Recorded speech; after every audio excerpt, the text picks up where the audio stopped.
కూడా నేను మీకు తెలియజేస్తున్నా. వికసిత్ భారత్ నరేంద్ర మోదీ గారి కళ, వికసిత్ ఆంధ్రప్రదేశ్ మనందరి కళ కావాలి. వికసిత్ భారత్ దిశగా దేశం దూసుకుపోతుంది.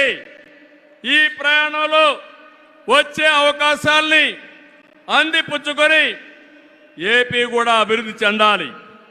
మన జీవితాలు బాగుపడాలి. పేదరికం లేని దేశం మోదీ గారి కళ, ఆయన సంకల్పం. ఈ రాష్ట్రంలో పేదరికం లేకుండా చేయడం మన సంకల్పం కావాలి.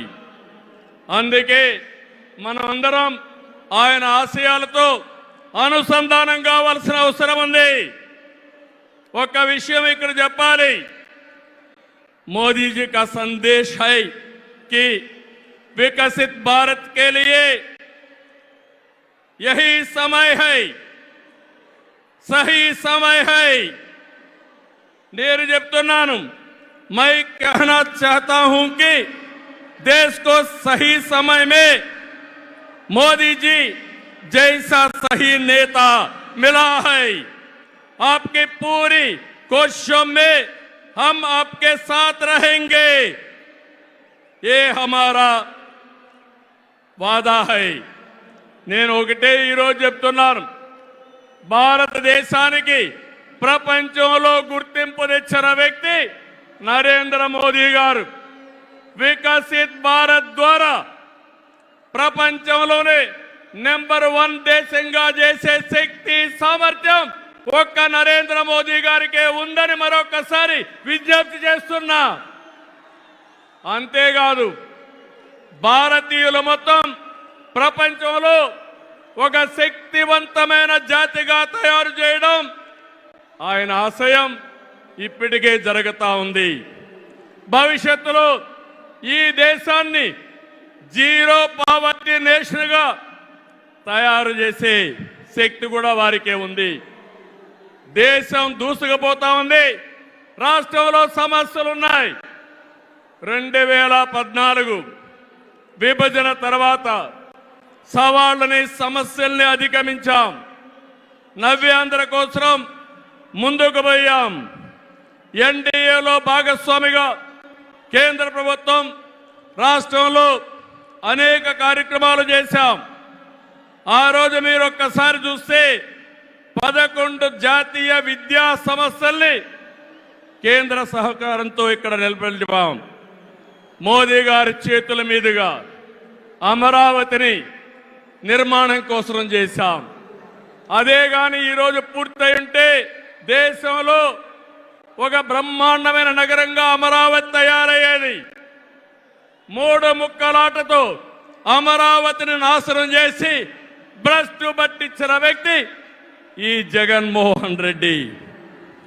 పోలవరం కేంద్ర సహకారంతో 72% పూర్తి చేసి ఈ ప్రభుత్వం పోలవరాన్ని గోదావరిలో కలిపేసే పరిస్థితికి వచ్చారు. ఈ విధంగా ఒక ప్రాజెక్టు కాదు, అన్ని ప్రాజెక్టులు నష్టపోయాం. సహజ వనరులు దోచేశారు.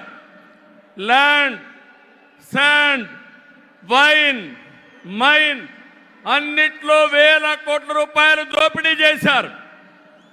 జే బ్రాండ్లతో లిక్కర్ తెచ్చి ప్రజల ప్రాణాలు పణంగా పెట్టి అతను ఆదాయం పెంచుకున్న దుర్మార్గుడు ఈ జగన్మోహన్ రెడ్డి. ఓటేసిన ప్రజల్ని పన్నుల బాధతో కాటేశాడు. పెట్టుబడులు తరిమేశాడు. 5 ఏళ్లలో రోడ్లు లేవు, ప్రాజెక్టులు లేవు, పరిశ్రమలు లేవు, ఉద్యోగాలు లేవు, ఉపాధి లేదు, అభివృద్ధి అన్న మాటే లేదు. ప్రజల జీవితాల్లో ఆనందం కూడా లేదు. అంతటా గంజాయి, అశాంతి, అభద్రత, ఆందోళనతో బంగారు లాంటి రాష్ట్రాన్ని జగన్ చీకటమయం చేశాడు. విధ్వంసమే తన విధానమై రాష్ట్రాన్ని కూల్చేశాడు. గతంలో ఎప్పుడూ లేని విధంగా జగన్మోహన్ రెడ్డి అక్రమ కేసులు పెట్టి రాజకీయాలను కలుషితం చేసే పరిస్థితికి వచ్చాడు. కక్ష సాధింపుతో ప్రజాస్వామ్యాన్ని ప్రశ్నించే వారిని మీడియాని అణిచివేసేందుకు పోలీస్ శాఖను జేబు సంస్థగా మార్చుకున్నాడు. చివరికి జగన్ అధికార దాహానికి వంచనకు బాబాయి బలయ్యాడు. ఇద్దరు చెల్లెళ్ల సైతం రోడ్డెక్కి వైసీపీ పునాదులు రక్తంతో తడిచాయని ఘోషించే పరిస్థితి వచ్చారు. జగన్కు ఓటు ఇద్దని సొంత చెల్లెళ్లే చెప్పారంటే 5 కోట్ల ప్రజానీకం అర్థం చేసుకోమని విజ్ఞప్తి చేస్తున్నా. తమ్ముళ్ళు, ఈ రాష్ట్రంలో ఎవరైనా బాగున్నారా అని మిమ్మల్ని అడుగుతున్నా. రైతులు బాగున్నారా తమ్ముళ్ళు అని అడుగుతున్నా. యువతకు ఉద్యోగాలు వచ్చాయని అడుగుతున్నా. మహిళలకు రక్షణ ఉందా అని అడుగుతున్నా. ఎస్సీ, బీసీ, ఎస్టీ, మైనారిటీలకి ఏమైనా లాభం జరిగిందా అని అడుగుతున్నా. ఇలాంటివన్నీ చూస్తే ఒకరిద్దరు కాదు, అందరూ నష్టపోయారు. I'm requesting honourable prime minister Modiji, Andhra Pradesh has suffered the worst due to bad governance, financial mismanagement and corruption. You will be shocked to know that collectorate offices, Raitu Bazar buildings, government colleges have been mortgaged. It is a pity that even tax revenue from liquor, both present and future, have been escrowed. This is the sorry state of affairs over the last 5 years. అందుకని నేను మీ అందరి తరపున మోదీజీ గారిని request చేస్తున్నాను. మన రాష్ట్రాన్ని కాపాడుకోవాలి. సిద్ధమా మీరందరూ అడుగుతున్నా. ప్రజలు గెలవాలి, రాష్ట్రం నిలబడాలి, మన బిడ్డలు వెలగాలి, జీవితాలు బాగుపడాలి. అందుకే ఈ పొత్తు. నరేంద్ర మోదీజీ గారి సంకల్పం గెలవడం కాదు.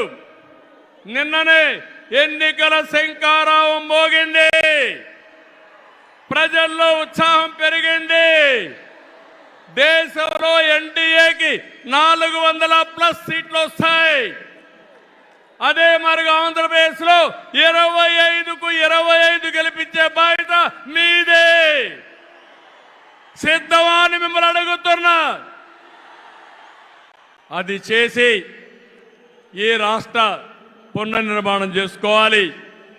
మోదీజీ గారి నాయకత్వంలో దేశాన్ని ముందుకు తీసుకుపోతే ఎన్డీఏ పాలనలో ఆంధ్రప్రదేశ్ని బాగు చేసుకుందాం. అందరూ సహకరించమని కోరుతూ మరొకసారి మోదీజీ గారిని మనస్ఫూర్తిగా ధన్యవాదాలు, కృతజ్ఞతలు తెలియజేసుకుంటూ ఈ మీటింగ్కి వచ్చిన మిమ్మల్ని అందరినీ పేరు పేరున అభినందిస్తూ అందరికీ నమస్కారాలు. జై ఆంధ్రప్రదేశ్, జై భారత్, జై హింద్.